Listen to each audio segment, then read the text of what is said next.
Spot, hosted by Passion Poet, a safe space for our tears, sweat, and sexuality.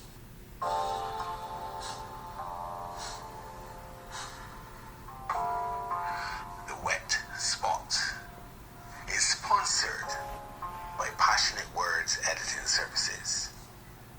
At Passionate Words Editing Services, words are a writer's currency. We help you spend them wisely. For all your editing, proofreading, transcribing needs, follow at Passionate Words Editing on Instagram. That's at passionate.words.editing on Instagram. Or on Facebook, facebook.com/passionate words editing. Let's help you spend your currency well. Follow Passionate Words on Instagram or Facebook now.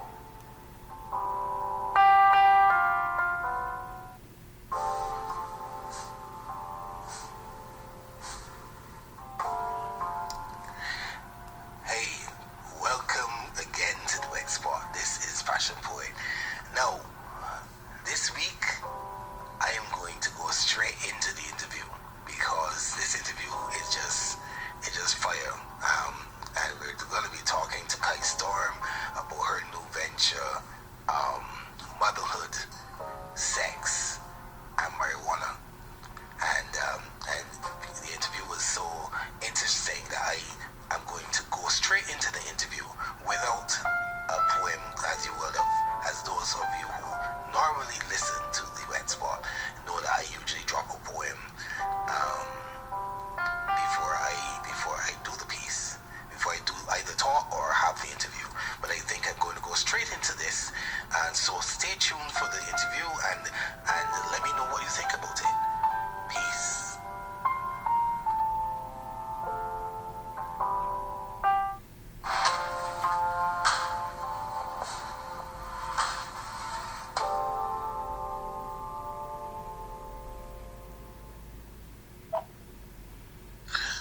Welcome to the Wet Spot. Once again, I am with my friend Kite Storm. Hi Kai, how are you doing? Hey, what's good, Passion? How are you? I'm good. Now, I have, this was like what, almost a year ago. I had interviewed Kai for her erotica, and I followed her on her page Mental Penetration on Media, and I love listening and reading her work. But we're here for a completely different podcast, a different word altogether now. Something called motherhood, sex, and marijuana. And I mean, from the time I heard it, I was intrigued. So we definitely had to come back on here and to find out more about this new podcast. So what's up with you and why motherhood, sex, and marijuana? Tell us about it. Well, I'm so glad to be on your show again, because definitely the first time around was a good time. So of course, this time is going to be a blast. You know how that go. It's true. You know what I'm saying? So, motherhood, sex, marijuana. I have to say, this was a creation by a friend of mine I met out here in Seattle.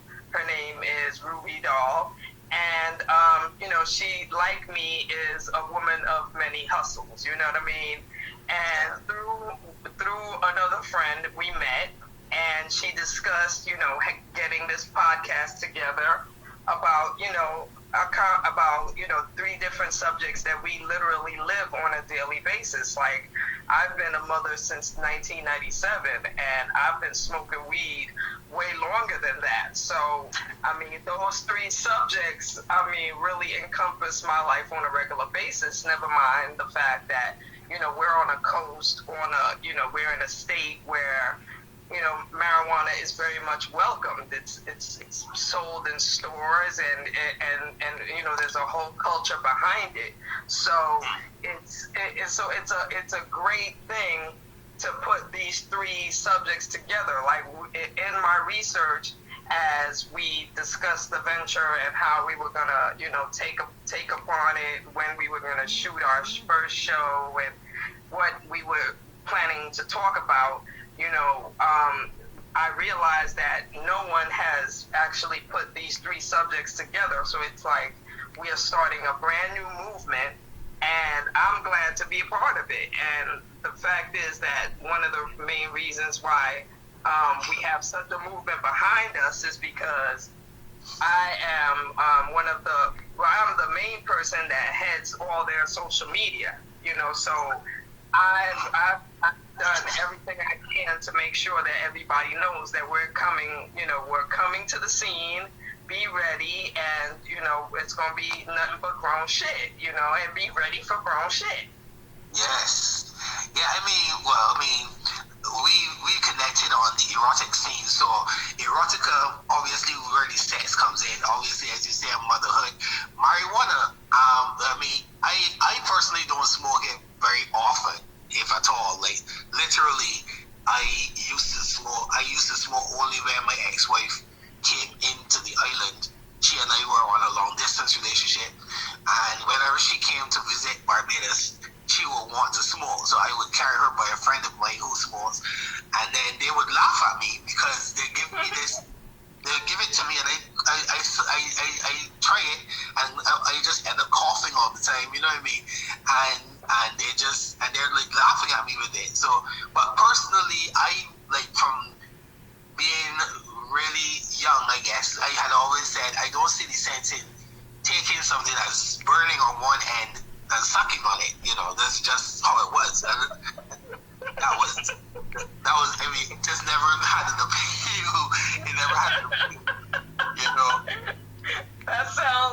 That makes it sound weird. I get it. Okay. but honestly, that being said, for me, whenever I got high, it was with edibles. So the first time I had an edible was like, a friend of mine he's a chef, and he did a very small chocolate chip cookie edible. Well, okay. He gave it to me, and he says, that's an edible, right? And I was like, yeah, I figured as much. And I ate this thing. 3 hours later, because it was very small, it took a while to sink. And 3 hours later, I'm driving. Okay, I'm driving when this thing hits me, and my first thing is I'm realizing all the colors of like looking outside. The colors look bright, like Technicolor. It looks like neon colors. It looks like I'm in a cartoon. And that's the first thing. If I realized, I'm like, why is all the colors so bright? Then my next thought is, I realized my thoughts are not coming to me as quickly as they usually do. It feels like they're swimming through something thick, like treacle or molasses, and so I have to think doubly hard. So those two things are happening, and I'm trying to figure out why these two things are happening, because, like I say, this thing happened 3 hours later. You got the cookie. I forgot I had the. I was like, what the hell happened? What's going on here? Then I realized, it hit me that I had the cookie. I was like, oh shit. Because now the reason why I'm saying oh shit is threefold. One, I'm driving. So that's, in one sense, that's a little bit dangerous. When it hit me. Second, I'm more prepared, obviously, if you're not prepared. Obviously.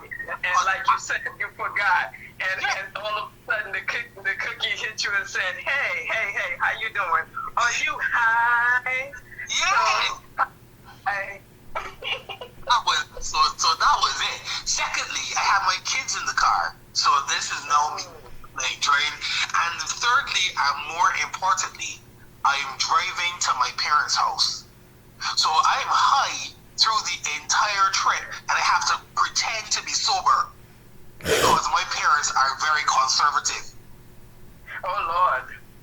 So I am high. Lord. I had to pretend to be sober for the entire time I was with them because I could not let them know that I was having an edible. I had an edible and this whole thing. My dad, my dad was very, he's very conservative, very against doing anything illegal, and so it is illegal here in Barbados still.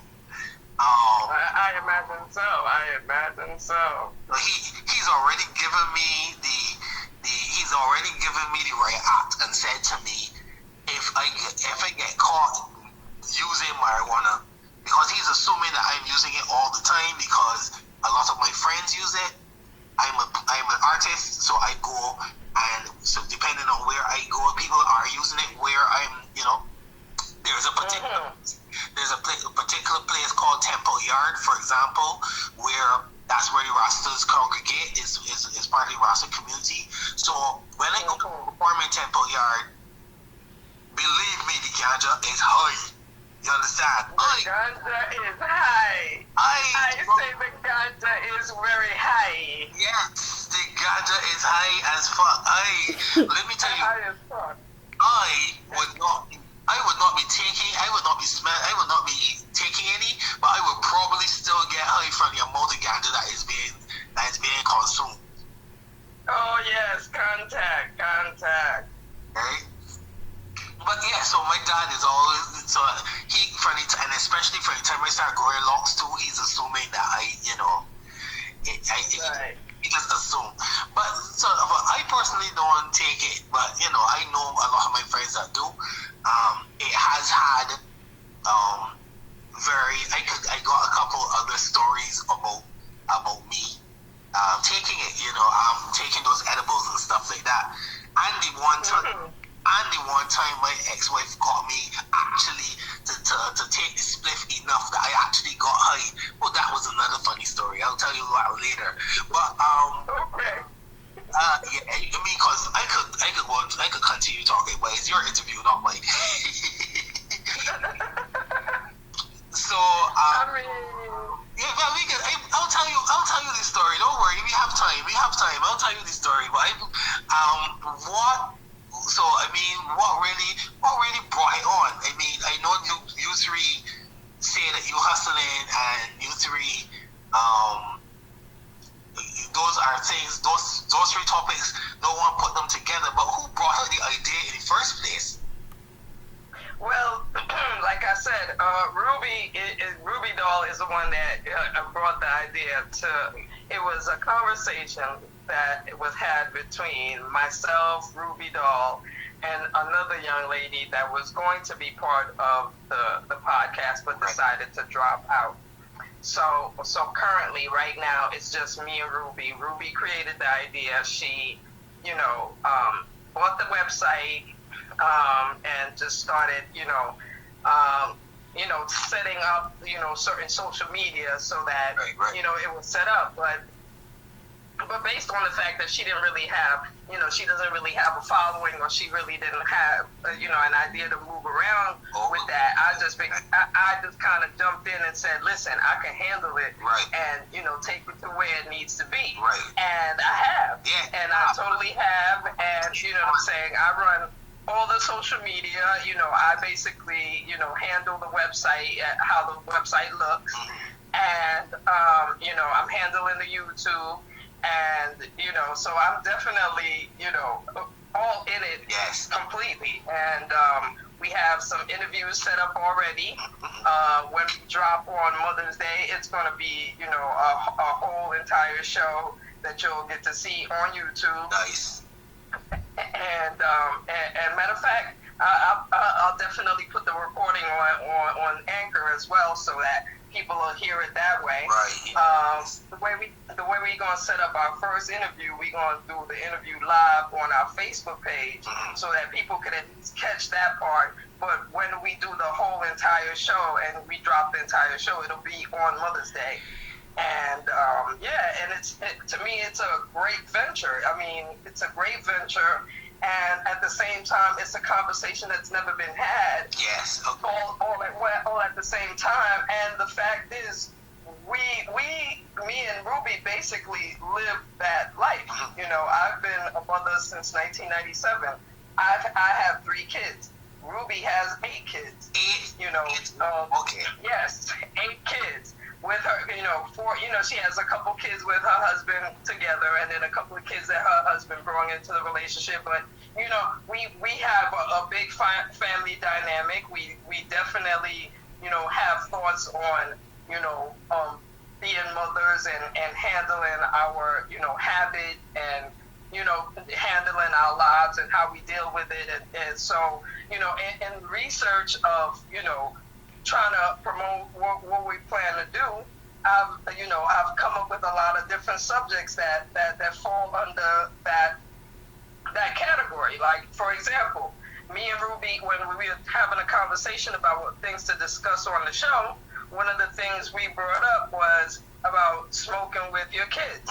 Because I went to Google one time and decided to Google parents smoking weed with their children. And the first picture that came up was Snoop Dogg smoking this big ass bong with his son, and it's like, that made sense to me. That's Snoop Dogg. You know what I'm saying? That absolutely made sense to me. But at the same time, I looked at it as if that's not something I would do. Like, I don't smoke with my children, or and my oldest, out of all 3 of my kids, my oldest is 22. I don't smoke with her. She smokes on her own. She buys her own weed. She smokes in my house. We live in the same place, and she smokes here. But there's never been a time where I passed her a blunt. Whereas Ruby feels completely different about that. So that's what I mean. So that's a dynamic that we definitely are planning to bring into the show, and as well as other things within those topics. And so far we've gotten a real big show of love from people based on what we've been talking about so far, because people definitely agree with subjects that we brought to people's attention so far. So it's going to be a great thing, and I'm just glad to be a part of it. I literally am glad that I was part of the conversation. And based on how it's going, because like I said, me and Ruby have been the main ones that's putting in the work to take care of this venture. I mean, it started out with a couple of different people at the beginning, but then people started dropping off, and it is what it is. It is what it is. Only the people that's showing is the one that's hanging out. Anybody that's just talking is on the sidelines just talking. That's it. What it is. Yeah, and I mean, that is what will happen. Yes, you have the vision and you put it out there. People may be interested in it, but then for whatever reason they can't handle it, and only those who are supposed to be there will continue. So it will work out as it is. I am really excited to hear to listen, and to get into it, because you're right. It is completely a novel idea to me to link these 3 topics together. It really is. I mean, I'm not a mother, but I remember having another edible story. I took an edible, and me and this girl were supposed to have sex. High sex, But honest to God, it just caused an argument. I mean, literally, instead of it inflaming lust, it inflamed the tensions between us. And so instead of having sex, we were arguing. Well, I was arguing, or I was trying to, because I'm high and I'm in the middle of having a conversation, and suddenly my voice, my mind fades. It's like I'm in the middle of my point, and I can't remember what I was saying, and I'm just literally looking at her, trying to remember what I'm saying, and she's looking at me, and I'm looking at her, and she's laughing at me, because I realize a lot of these involve people laughing at me. But anyhow, and she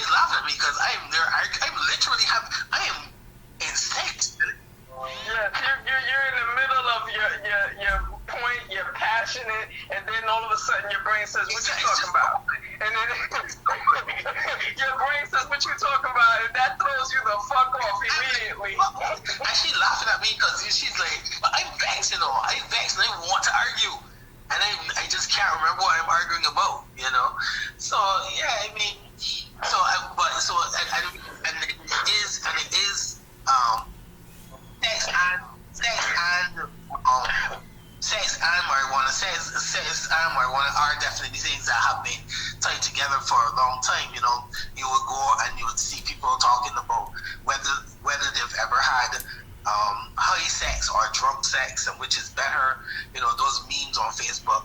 So that two are definitely linked, but linking that with motherhood is definitely something that I'm very interested in. I like that topic, like for instance, that you just gave, because you and Ruby have difference of opinion.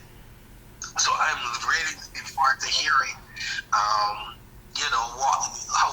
how that episode will go, because because I would have thought, I was wondering what I would have done in a situation like that. My kids are too small for me to even consider that at this point. But if they were older, because I am very liberal. I am very liberal and open as it relates to sexual things. When they come to me, they ask me questions. I don't do I guess people would say typical parents and hide away. My kids. I mean, my sons are 12 and 15, and one of them asked me about anal. I can't remember how the topic came up, but one of them asked about anal, and we had a conversation about it. They said, I think they asked in their very innocent way. They were asking, does it feel good to a woman if you put it in the bath like that? And I said, well, some people it does, and because and I find that people, when I tell people like that I'm that open with my kids, some people are very shocked. And but I'm thinking, if they hear from me, then when they hear when they hear stuff from school, or when stuff is brought to them, they will have the truth. They will know what I say about the topic, and then they will be able to make a decision. They'll be able to say, well, Daddy says, and therefore this is what Daddy says. This is what I believe will be the truth. So when somebody comes with a lie, they will be like, this is not what Daddy says. This is not what. So that's how I see it. So I totally get the idea of being a parent and having conversations about and thinking about things like this in this culture. Because again, marijuana is illegal still in this country, but it's not where you are. So that is a good conversation to have. And as a parent, how do you deal with marijuana concerning your kids? I mean, why don't you smoke with your oldest daughter? I mean, honestly, I think I just rather not. You know what I'm saying? Like, honestly, I just rather not. And that's how I've always, and that's one of the things that when me and Ruby were discussing it, I mentioned to her that when I first started smoking, the person that got me to start smoking, smoked with his whole family, like his mama, his aunts, his sisters, cousins, everybody in his family. And at that day, I mean, this was in the 80s, so at that time I told myself, no, I would never smoke with my mother. I would never smoke with my children. And that was the decision I made before I had children. So having a child, and, you know what I'm saying, and, the most I did was let her, make her know that, weed is part of my life. So therefore, you'll see it, you'll smell it. It's part of the house, but it won't be something that me and you share. And it's comfortable like that. It really is. She's 22. We live in the same house, and she buys her own smoke. She smokes with herself, or she smokes with her friends. We don't smoke together. I mean, we buy, if anything, we might buy weed at the same store, but other than that, that's as far as it goes. You know what I'm saying?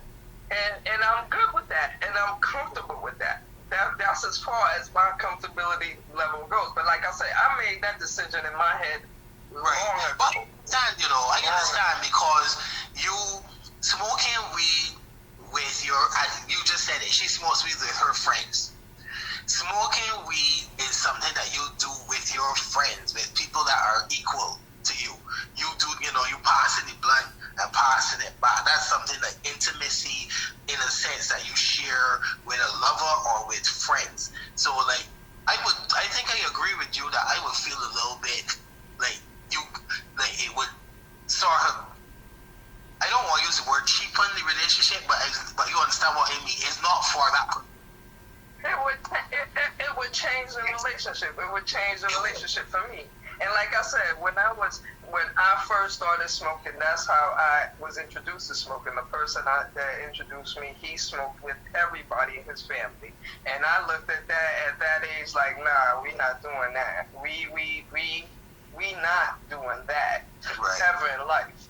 And Ruby feels different. Ruby is comfortable with that idea, and I know other people, are comfortable. And as far as like your story, as far as being very clear, very blunt with your sons, that's exactly what we need in this society, because the fact is everything around them is very blunt. Everything around them is very clear. Okay? And whether it's a lie or it's the truth, it's blunt and it's delivered in so many different ways, whether it's social media, whether it's just in conversation, it's being delivered. So you as a parent telling them the real from jump that should be standard. Like that's how it is with me. Like a simple thing like, like Santa Claus, like I have had many discussions with people, that believe in telling their children about this white man, and it's like, no, I have never done that with any of my children. And anytime I get questioned, I look at them and say, excuse you, I refuse to give credit to somebody that does not exist when I'm busting my ass. Hello, excuse. I'm busting my ass. He get credit? Hold on. Wait. How we do that? Where we do that at? We don't do that. We don't do that around here. You know what I'm saying? And it's even gotten to the point where my 4-year-old, because my 4-year-old, out of all the children, that one is a mouthy one. I mean, everybody got mouth on them, but that one is serious with her mouth. And she came to me around Christmas, how she had a whole argument. Can you imagine? 4-year-old argument. I'm talking about parliament kind of argument about how she told the child that Santa Claus ain't real, and the child was trying to tell her that Santa Claus is real, and she was looking at her like, no, your mama is a whole liar. And my child, and when that child tried to tell her that I'm a liar, my child looked at her and said, girl, don't get punched in the face, because you don't even know me, holy. I said, and of course she came to me upset, like, Ma, I tried to tell her, I was like, listen, getting upset for no reason. Let her live. Let her believe what she wants. Let her mama lie to her. And she's like, yeah, but I don't like that. I don't like that, because she tried to tell me a lie too. I was like, but see, don't worry about that. But don't worry about that. But my child was upset, like, you ain't fit to call my mama a liar, because my mama said he don't exist. I watched her bring in the presents and put it under the tree. So this man don't exist. I don't know what you talking about, but I'm gonna tell you that he don't exist. And you trying to play me and tell my mother's a liar. You about to get punched in the face. Don't let your mouth say something that might get you hurt. Don't let your mouth say something that might get you hurt. So, you know what I mean? Yeah. But that's what I'm saying, that you gotta be as a parent, you have to be, that should be standard, that you tell them real, so that when they go out in the street and they hear fake, they can call fake. Exactly. Man, listen, I ain't got time. Not in 2020 when a whole king of beer disease trying to take over. Please. No, we're not doing that. Right. We're not doing that. But you're right, because she ready to be known for but yeah, but that is it. I totally agree, and I'm definitely on board with that. Making sure the children know up front, this is the truth. This is the lie. You're going to hear X, Y, Z. You're going to hear people say this, but this is what we believe.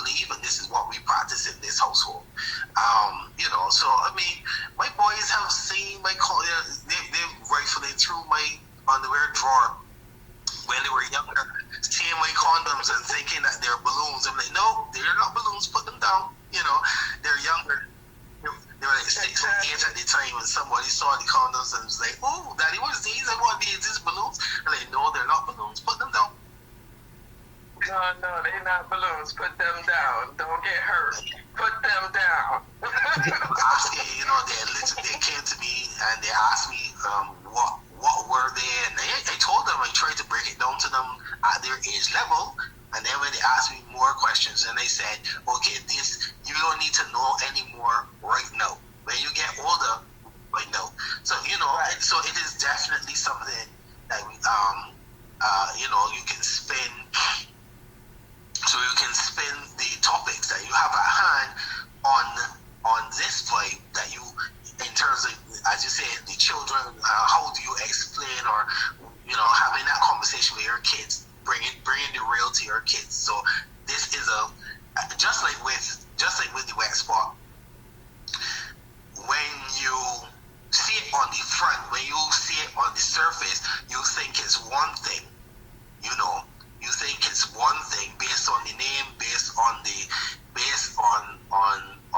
format. But then when you get in, you listen to it, then you realize it's more than that. It's not just sex. It's not just poetry. It is deeper than that, because I want to delve into topics that, as I say, are something that might make some people slightly uncomfortable, and not just about sex. And that was what, and I can see, this platform. I can see this platform doing the same thing.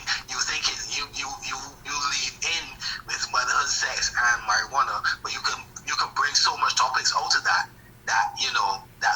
people will have a great have a great experience listening to the podcast and come away and learning stuff. So I'm definitely on board listening to that. So I can't wait. Absolutely. So before we go, I promised you that I would tell you my last story, another story of mine relating to being high. Now, this is when I had been, like I said, my ex-wife finally got me to use the spliff correctly, and I had been, and so, but I was doing that coughing and thing, but I started feeling good. I remember we left my friend, and it was just she and I was giggling and laughing at everything driving home, and I didn't realize it was high. I think she's the one who had to tell me, but I remember, like, we got back to my apartment, and I'm trying to push the key into the lock. I can't, like, I can't find it. And I mean, like I said, and I'm giggling, right, and laughing my ass off, and literally, I mean, the fact that I can't find the hole got me. Yeah, exactly. I can't find the hole. Can't find the hole, and I take in all sorts of dirty sexual thoughts, and I can't find the hole, and I laugh at my ass off, and I laugh so hard. I just I had a beach chair, I had a beach chair there that was sort of like, I was using it as on my balcony. I was using it on my balcony, and I just dropped down in the chair, like laughing. I dropped down in the chair, like to sit down in the chair, and it broke, So the chair broke. That made me laugh even more then. I laughed and I said, no. Exactly. I said, no, with the demolished chair under me, and I laughing, and she like, listen, just give me the keys. Let me, because she, obviously she is accustomed to being hung, right? So she's not high or nothing. She's had her buzz already, so she's good. I am. So she just laughing. So she's laughing at me and taking the keys from me. Let me let myself into this house, because you're never going to find the hole. So that makes me giggle even more. And she's like, listen, let me get you into this house, because you can't do nothing. You can't handle it right now, sir. You can't handle it right now. All she's doing is laughing at me. I just she lifted me off the chair, and we got in the house, and that was it. But yeah, I remember my few forays into being high have been extremely hilarious. Have been extremely hilarious. I definitely, so, but I've come to the conclusion that edibles is it for me. I don't know that I want to smoke nothing. Give me it in an edible. Give me it in an edible and be good. I don't know about this smoking thing, cause. Well, the thing is, with me, I've always smoked. I mean, smoking has been my thing, and my perspective on smoking on this end, because see, Ruby's from California, so you know what I'm saying. So she's always been on the end of the country where weed was legal. You know what I'm saying? And whereas I lived in New York and I had, I had to buy weed from the drug dealer, and therefore, the possibility of a cop running up on you and wanting to put you in a whole cell because you got marijuana on you was definitely possible. Matter of fact, it happened. But I ain't going to be one to gossip about myself. You know what I'm saying? We ain't going to gossip about myself. But what I'm saying is that, from that perspective to now being able to go in a store and buy it on sale, that's just a special thing for me. So that alone is like a level of hilarity. Never mind the fact that, I have plenty of funny fucking stories about weed, and edibles is one of the funny stories in itself, because the first time I had edibles I was with somebody that brought me these little muffins, and they were so small and cute and tasty, like they tasted like they came out the bakery, and silly me popped like 6 of them in my mouth, and was sitting there smoking at the same time and was feeling good, and everything was like, yeah, copacetic, yeah, everything's good. I go to sleep, man, when I tell you the alarm rang 10 million, 20 million, I don't know how many million times the alarm rang. When I woke up because I literally asked myself, yo, what time is it? And literally it was like I was past my alarm. It was time for me to go to work. I still made it on time somehow, because I just jumped up and got dressed real fast and ran out the door. But it was like, that was my first and last experience with edibles. I was like, yeah, first of all, you were smoking. Second of all, you ate them like they were real enema cakes. Like, you ate them like they came from a real bakery, and you know damn well you don't know who and how heavy-handed the bakery is that guy that made these little muffins. And it was like, I had 4 left, and I was scared to eat the last 4. Like, nah, I'm not fucking with you. I'm just not fucking with you, because you sweet and delicious and dangerous at the same goddamn time. I will stick to my smoke, thank you very much, because my smoke allows me, no matter how deep I smoke, I will hear the alarm clock. That was one morning, I did not hear the alarm clock. My phone looked at me like, where were you? And I was like, well, damn, I was asleep, I didn't know. Well. So I don't play with no edibles no more.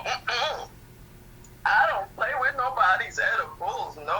I don't eat no candy, no sodas, no cakes, none of that. I will take the flour and gladly roll it and be happy with that. Well. Okay, Storm, thank you so much for a hilarious interview. I am looking forward to when you guys drop. You said you're dropping on Mother's Day this year? Correct. Mother's Day, we're dropping a show. We're gonna, like I said, it's gonna include our first interview with Debbie Maisha. She's a tantric educator, a sex counselor. She does a whole lot of different things, and we're gonna interview her. And the show is gonna be wonderful. And like I said, you'll be able to see it on our Facebook page live on March 22nd, but the first debut show will drop on YouTube on Mother's Day 2020. So definitely look out for Kai Storm, Ruby, and the team for Motherhood, Sex, and Marijuana. I am looking forward to that. Thank you so much for being a part of the Wet Spot again. This has been another amazing interview, and I am just looking forward to it. So for sure, you will have me in the audience. In the virtual audience, you might see me popping on YouTube and leave comments and or if as you do it on Anchor, I'll be listening there too. But you'll definitely hear me, and you and I got that connection, so I can tell you how I feel about it in DMs and stuff like that too. But this is Fashion Poet. I am endorsing this from now because it is, as you said. You said the word tantric, so you got me. You took sex, anything that got sex in it, I'm there already. And